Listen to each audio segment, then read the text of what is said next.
40 days and 40 nights of torrential rains,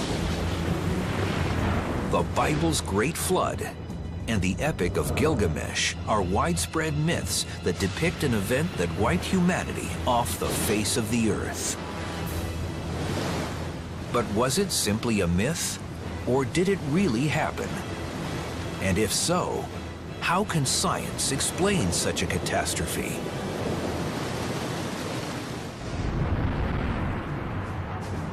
There's no reason that very large comet impacts could not have occurred during the last 15,000 years. And there could have been even a globally catastrophic event that could have changed the course of human civilization. Archaeologist Bruce Massey is a member of a small group of maverick scientists called the Holocene Impact Working Group. It's named for the Holocene Epic, which began 10,000 years ago.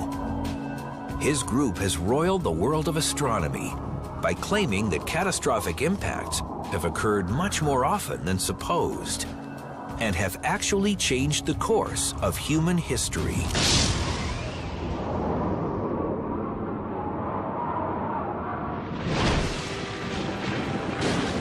Case in point, the Great Flood.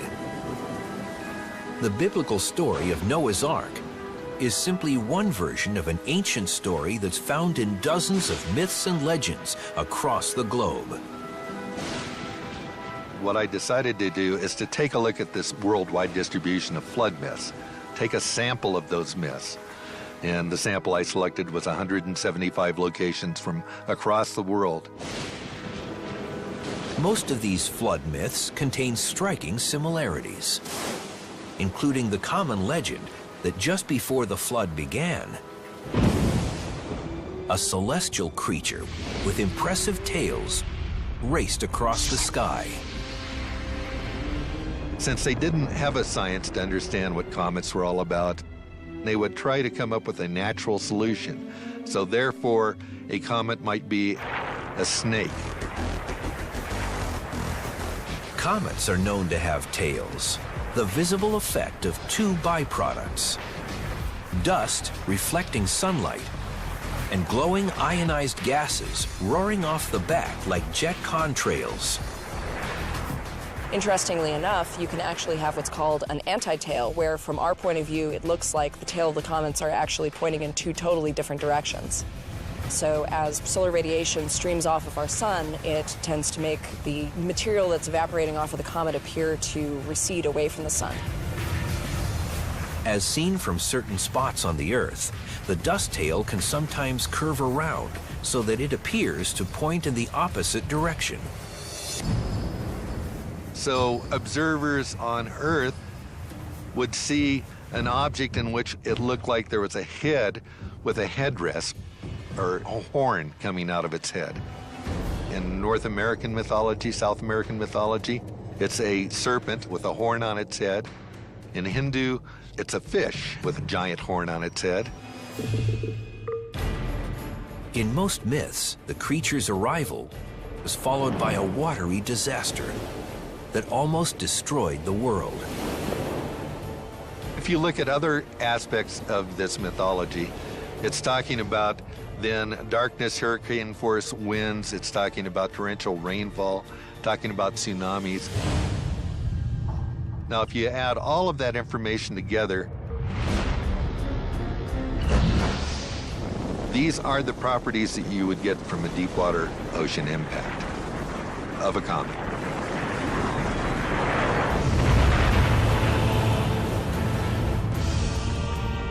If a comet were to strike in the open ocean, you would really get a massive amount of energy delivered into that part of the ocean that it hit. The amount of water injected into the atmosphere would be colossal.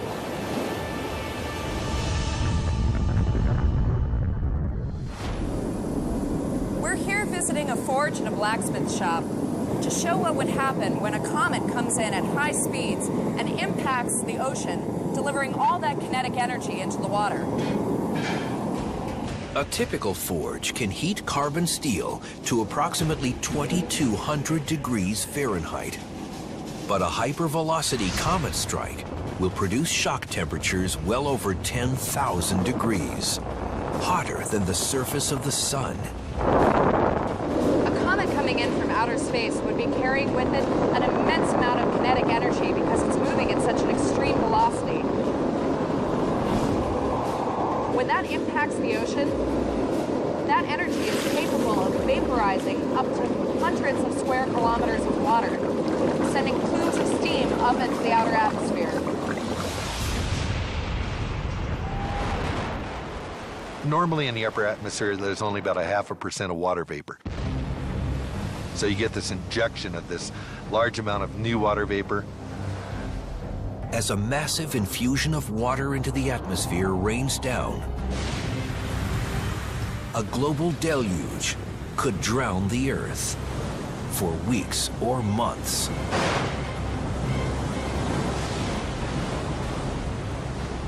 Bruce Massey believed he had found a possible source of the worldwide flood myth: a massive comet strike.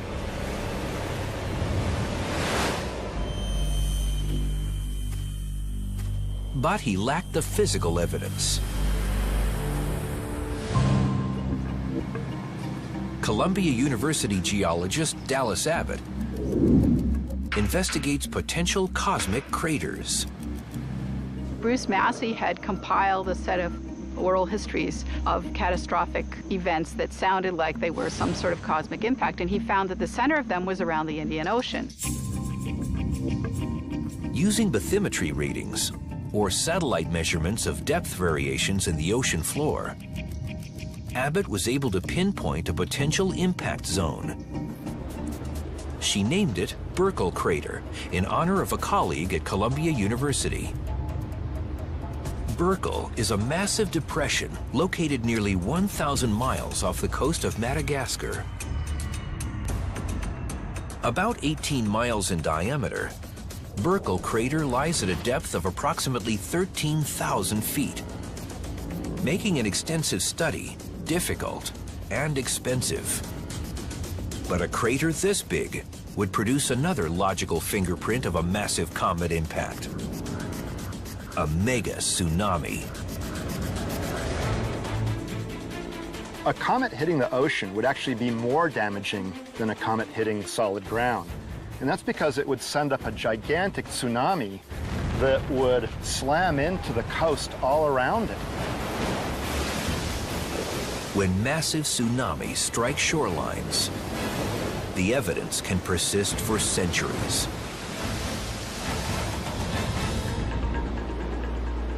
Abbott turned her attention to the shoreline of Madagascar. At the time, I couldn't get data on Madagascar. But the minute Google Earth came out, I went and I looked at Madagascar, and the tsunami deposits there were phenomenal. I immediately found these huge chevrons, which I think are probably the biggest chevrons on the planet. Chevrons are symmetrical sand dunes found along coastlines around the world. Some believe they form when massive waves slam into the coast and then recede. Their distinctive V-shape may even serve as a directional marker. The back azimuth is the V, so this is inland. V points inland. The back azimuth of the V, that tells you where the source is. Abbott claims that source is Burckle Crater, located hundreds of miles offshore. But others doubt that tsunamis have anything to do with chevron formation. The geologists that actually go to the sites and do field work and have looked at these, they don't associate those with tsunami. They associate those with wind-blown dust. And so I'm skeptical that these things have anything to do with tsunami waves.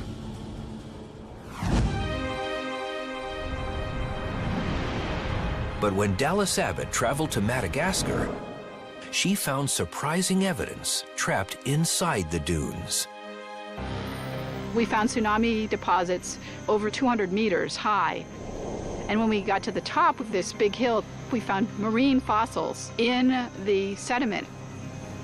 And we found it in all of the locations where we looked. Hurricanes bring in marine microfossils, but they only bring the kind that live in the top of the water column, whereas the kind of marine microfossils that live on the ocean bottom, they don't get transported by things like hurricanes. Well, the Madagascar fossils are dominated by the ones that live on the bottom. And so they absolutely can't be just windblown fossils. For members of the Holocene group, the chevrons and the microfossil evidence are the smoking gun. When connected to the flood myths of ancient societies around the world, they help paint a compelling picture. But the flood comet hypothesis contradicts the firm beliefs of many astronomers. Cosmic impact astronomers, like Mark Boslow, believe that catastrophic impacts during the last 15,000 years simply never happened. Anybody who would claim that there have been environmentally damaging impacts during the Holocene, during the era of humans, has a very high burden of proof, because the probability that such a thing even once would have happened is very small. The response has been that extraordinary claims require extraordinary evidence, because nobody believes that an impact crater is confirmed until you actually go to the crater and you've got samples of the impact melt body. We still, at the moment, don't have the evidence to prove Burckle crater. In the meantime, the Holocene Impact Working Group believes it has found evidence of a far more recent impact. The evidence, they say, lies buried in the ice sheets of Greenland. And they say it points to a comet that helped push Europe into the barbarism of the Dark Ages.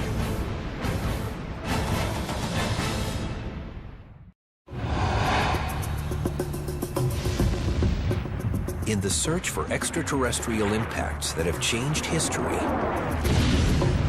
certain facts are not in dispute. Sometime in the year 535 AD, something descended like a gray veil over planet Earth. It created the most severe cooling period of the last 2,000 years and plunged humanity into an unprecedented crisis.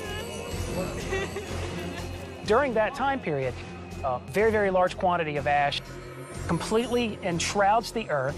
It cuts sunlight off from crops that are growing on the ground. It kills off crops that are under cultivation. It leads to famine because it interrupts the ability to produce food for the civilizations that were present on the planet at the time. We know from historical data that starting early in 536 AD, the sun became very dim. And in Mesopotamia, the sun was dim for 18 months. And they said that during that time period, the sun came out for about 4 hours a day.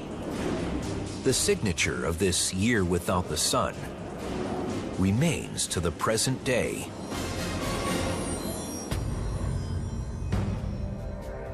Tree ring data from Ireland and California shows the unmistakable signs of dramatic global cooling. The tree ring evidence clearly illustrates that there was a period in the 6th century where nutrients that make a tree robust, that make it grow quickly, those nutrients dwindled down to a very, very low level. And so the tree rings are extremely close together. The accepted theory claims a massive volcanic eruption and a global ash cloud.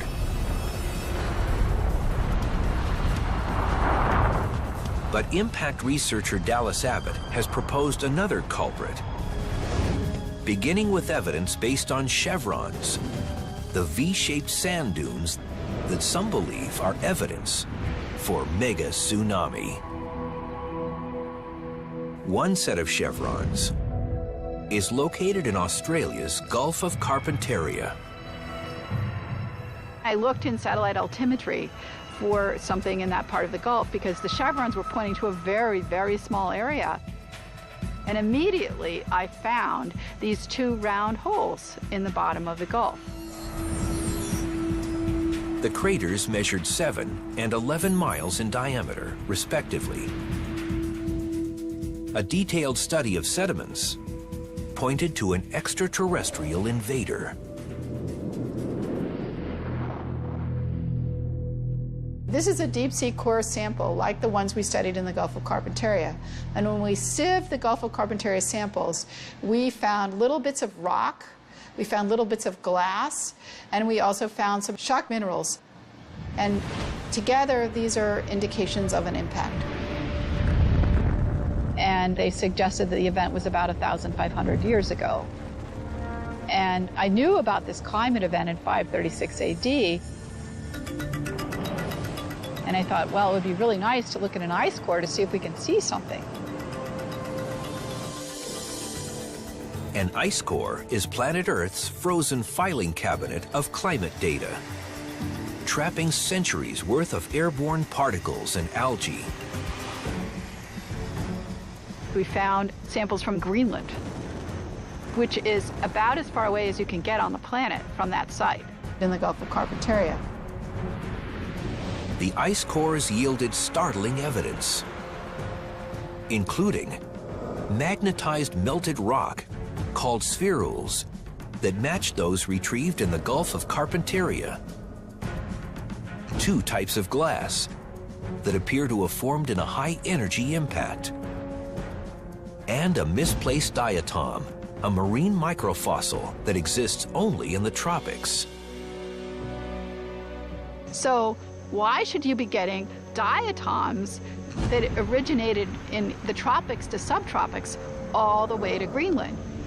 Nobody has ever found diatoms in Greenland that came from the tropics to subtropics. The microscopic evidence pointed to a celestial impact.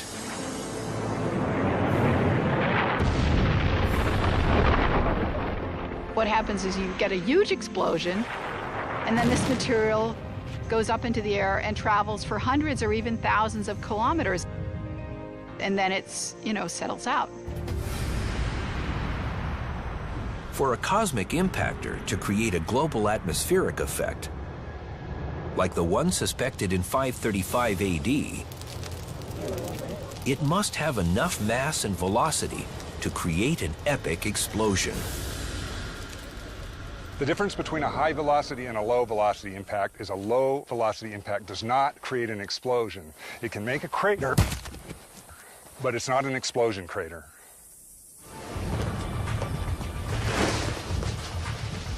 What we're doing here is setting up to do a simulation of a hypervelocity impact in the formation of a crater. And we're using ammonium nitrate mixed with fuel oil. So when we set it off, it's going to explode and make a huge crater.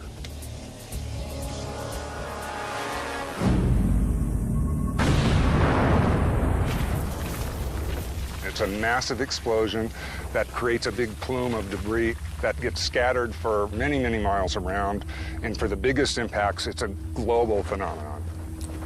If this crater had been actually formed by an impact, it would be an explosion crater because the object coming from the sky is going so fast with so much kinetic energy that it penetrates below the surface and heats up, vaporizes, and explodes. A high-velocity strike in the shallow waters off Australia could have produced an explosion large enough to launch sediments and particulates high into the atmosphere. You can imagine that that'll get kicked up really high, and that you'll have a lot of particulate matter up in the high atmosphere where it can block out a lot of the sun. The disastrous events of 535 AD seemed to fit the signature of an impact, followed by a dimming of the sun. But finding the proof that it all started with a cosmic impact is more difficult, especially when one glaring question remains. What massive space rock could produce 2 craters side by side? They are considered heretics in the mainstream world of astronomy.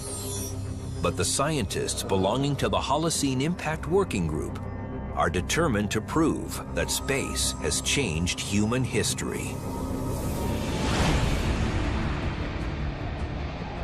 One such event may have happened in the year 535 AD, when a sudden darkening of the sun caused crops to fail, leading to worldwide famine.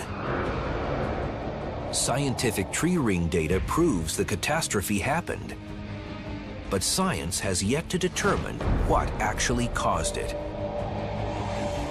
In 2008, cosmic impact researcher Dallas Abbott discovered what appeared to be two huge craters in Australia's Gulf of Carpentaria. She believes they were put there by a comet. Well, the mainstream idea is that impacts are very rare and that most of the impacts that happen are asteroidal. But the data that we're finding suggest that the impactors that hit were cometary rather than asteroids. Composed of rock, gases, dust, and ice, comets are known to break apart when they encounter the gravitational pull of large objects like planets. In July of 1992, the Hubble Space Telescope recorded exactly this scenario. As comet Shoemaker-Levy 9 hurtled past Jupiter, the planet's immense gravitational pull tore the comet apart. Comet Shoemaker-Levy 9 broke up into several dozen fragments, the most massive of which created an explosion equivalent to 6 million megatons of TNT.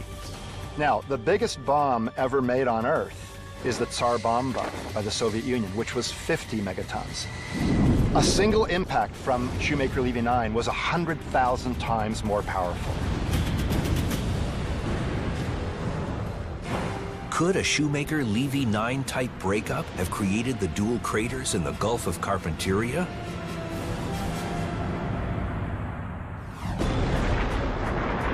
The hypothesized dual impacts appear to fit the comet profile. But it's not a fit with mainstream science. A comet impact itself is very rare, once every 100 million to billion years. A comet cluster would be much more rare even than that, so rare that you wouldn't expect it to happen on the age of the Earth. The search for positive verification of an impact in the Gulf of Carpentaria continues to generate scientific controversy. But no impact hypothesis is more controversial than the question of what wiped a famed North American culture from the pages of history. Millennia before European colonists claimed it as their own, another group of immigrants dominated North America. That is, until someone or something wiped out the Clovis people. Clovis were an ancient Paleo-Indian people that lived in North America. Some people believe that they were the first people to live in North America, and that they came across the Bering Land Bridge and radiated down into the Americas from the north moving south. Archaeological evidence, including their famed spear points, reveals the Clovis people thrived during the last great ice age by hunting the megafauna, including huge mammoths and mastodons. There was a moment where the population of megafauna in the Americas changed. The megafauna suddenly began to disappear. And as they went down, they brought the Clovis down with them. Approximately 13,000 years ago, something happened. Something changed the environment. It changed it rapidly and profoundly. And all of a sudden, the planet was thrown back into a little ice age, a climatic event we call the Younger Dryas. After many thousands of years of retreating glaciers and warming temperatures, The Younger Dryas period reversed the warming trend and wreaked havoc on man and beast. But scientists argue fiercely over the reasons for this climatic U-turn, especially one hypothesis that places the blame squarely on outer space. The Clovis hunters were having to adapt to new conditions. And one of those changes could have been a comet impact over the Laurentide ice sheet. The Clovis comet is perhaps the most controversial impact hypothesis championed by the Holocene Impact Working Group. It claims that a comet strike into the North American ice sheet allowed large freshwater lakes to drain into the ocean, altering ocean currents and triggering the Younger Dryas cooling period.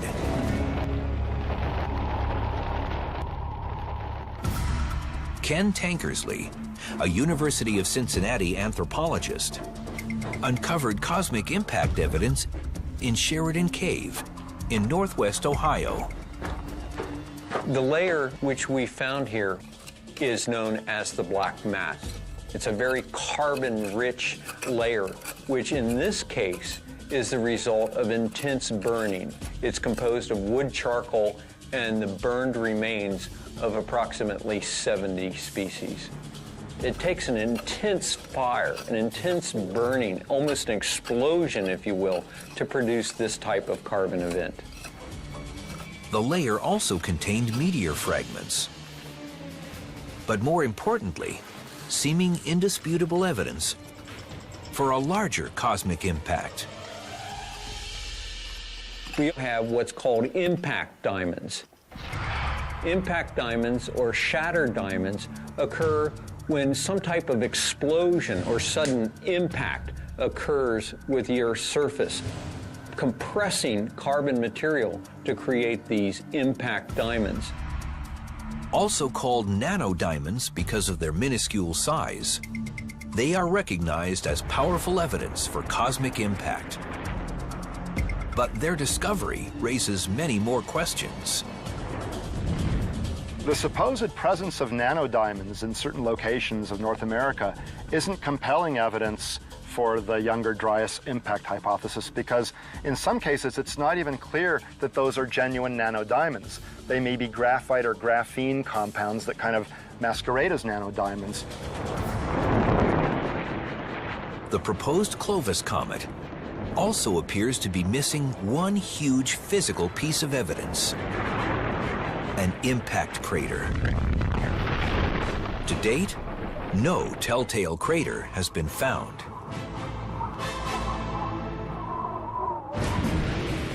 But space rocks don't have to impact the Earth to ignite a catastrophe. We know because one very nearly touched off a thermonuclear war.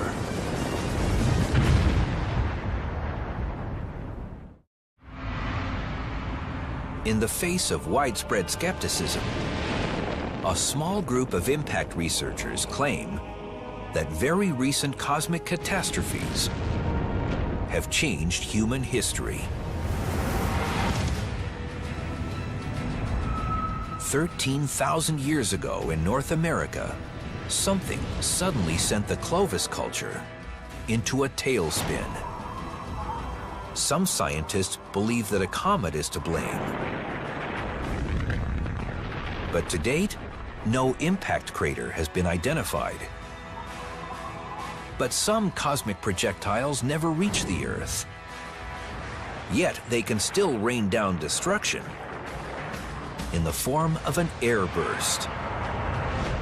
An airburst is when a meteoroid or a comet explodes in the atmosphere before reaching the Earth's surface, so it doesn't produce a visible crater. A truly excellent example of what is thought to have been an airburst is the Tunguska event over Siberia in 1908. It leveled 2,000 square kilometers of forest, but there's no impact crater. When a comet or an asteroid hits the Earth's atmosphere, it actually creates a wake, very much like the wake in front of a boat. And that shock wave, the shocked air, gets to super high temperatures and it radiates. It radiates light and infrared radiation, and then that heats up the comet or asteroid and causes it to vaporize. Even a smaller Tunguska-sized meteor, around 200 or more feet in diameter, can produce an airburst with 1,000 times more energy than the atomic bomb dropped on Hiroshima. Some 13,000 years before the Tunguska impact, the Clovis comet could have delivered a similar airburst. But the North American landscape would have long ago swallowed all traces. Whether it was a ground-impacting comet, an airburst, or neither one, this climatic event and its effect on the Clovis culture remain a hotly debated topic. But solving the mystery is crucial, since the same thing could happen today with little warning.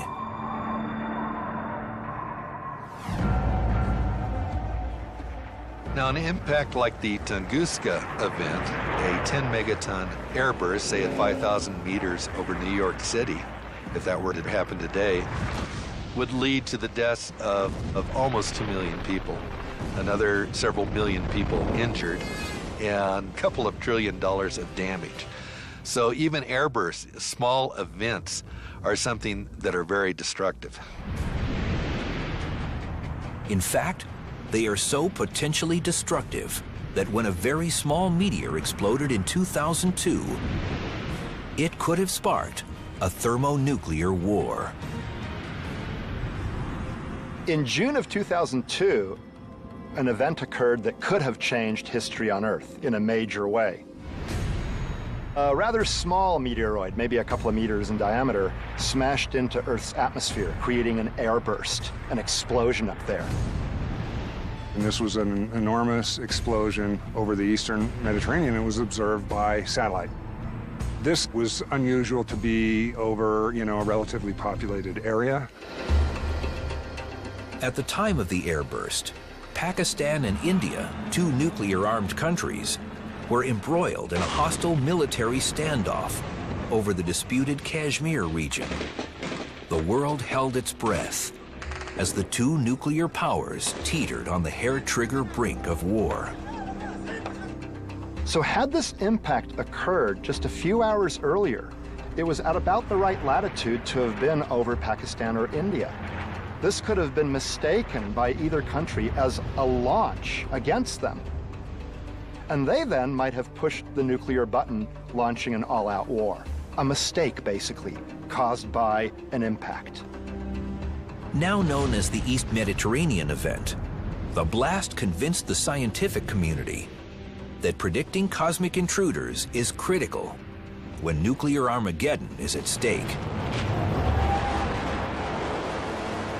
The vast majority of objects that hit the Earth's atmosphere are unexpected. The big asteroids, the ones that could create a global catastrophe, we've discovered almost all of those. They're cataloged, they're tracked. And so we don't expect one of those to come out from nowhere and hit the Earth because we can see them. It's the small ones that can catch us by surprise. But how much notice can we expect if one of these massive space rocks moves onto a collision course with the Earth? That's the question that Mary H. from Lincoln, Nebraska, wanted to ask the universe. Mary, that's an interesting question. We'd like to know about incoming comets and asteroids as far in advance as possible in order to deflect them. Now, asteroids might be found tens or even hundreds of years before they hit Earth, allowing plenty of time to do something about them. Comets might come in with very little warning, only a few months or a year or two at best. We might not be able to deflect them.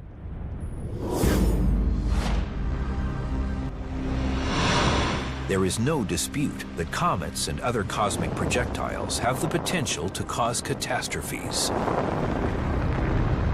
But before modern astronomy began to demystify them, the mere sighting of a comet or meteorite had the potential to change human history. The year is 312 AD. The mighty Roman Empire is embroiled in a bitter civil war. Marching into battle, the Emperor Constantine is about to meet the armies of his arch-rival, Maxentius. The political fate of the empire is at stake. Constantine was a Roman emperor, famous for a number of things, not the least of which is his conversion to Christianity. Constantine's adoption of the Christian religion in the 4th century is instrumental in the sudden popularity and the spread of that religion by suddenly converting the Roman Empire to a Christian empire. Many believe Constantine's fateful conversion occurs when he sees a fiery cross above the sun. Interpreting this as a sign from the Christian God, he commands his troops to paint crosses on their shields. Constantine's troops emerge victorious. Soon after, the emperor signs the Edict of Milan, setting the stage for the ultimate triumph of Christianity over paganism.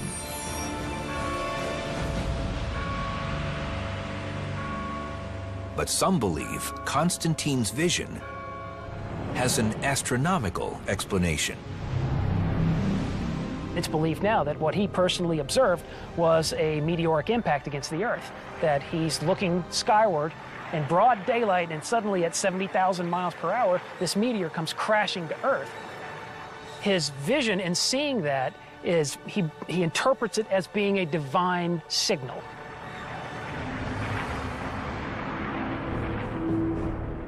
There is one powerful clue that could help validate this cosmic event. A crater. And a team of geologists may have found it in the hills of central Italy.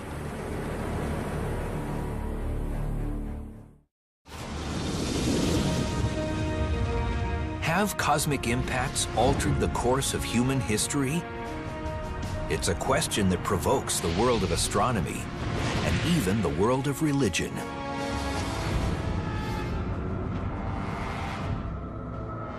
In the year 312 AD, the fate of Christianity may have been decided by cosmic intervention.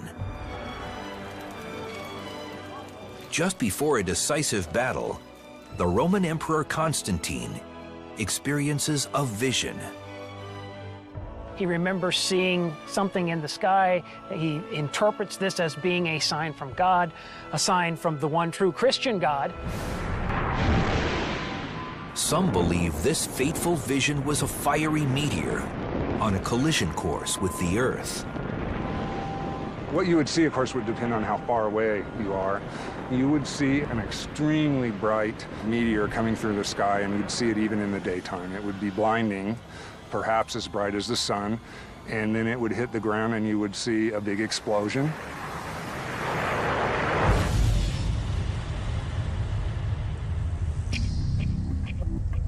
According to a Swedish geology team, Constantine's meteor might very well be real, and there's a crater to prove it. In 1999, the team discovered a mysterious body of water in the highlands of central Italy. They claim the small lake and some 20 nearby craters are the results of meteorite fragments. But the evidence is far from conclusive. Some think the craters are ancient man-made reservoirs. Others suspect they only date back to World War II.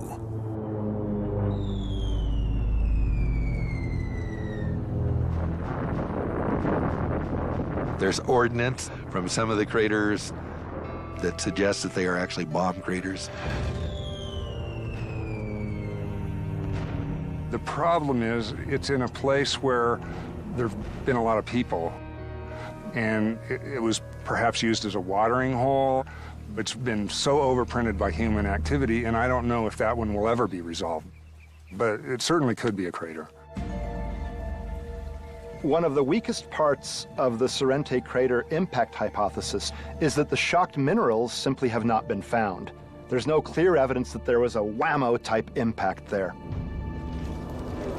Cosmic impact or not, Constantine's vision is considered one of the most pivotal events in human history.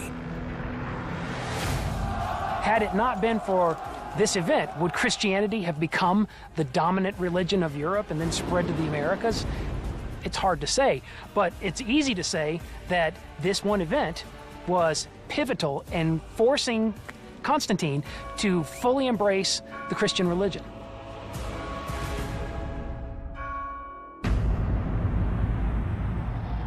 We live on a planet ceaselessly shaped by the cosmos, and occasionally by invaders raining down fire.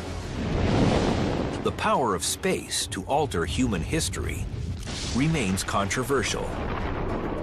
But the question remains, how often does it happen? For members of the Holocene Impact Working Group, the answer is far more frequently than mainstream science currently accepts. So impacts over the course of human civilization in the last 10 to 15,000 years, there's no question in our minds, have played an important role in the development of human evolution and the evolution of human civilization. But others hotly disagree. There just aren't enough potential impactors out there to have hit the Earth. And the kind of rates that they're suggesting, kilometer-sized objects hitting the Earth every few thousand years, I mean, if there were enough objects to hit the Earth at that rate, we'd be getting near misses. We'd be getting objects that size coming between the Earth and the Moon, you know, 1 or 2 of those a year. And we've never seen anything like that. The rate just isn't there. The debate will continue to rage, perhaps until the very end of human civilization. But will that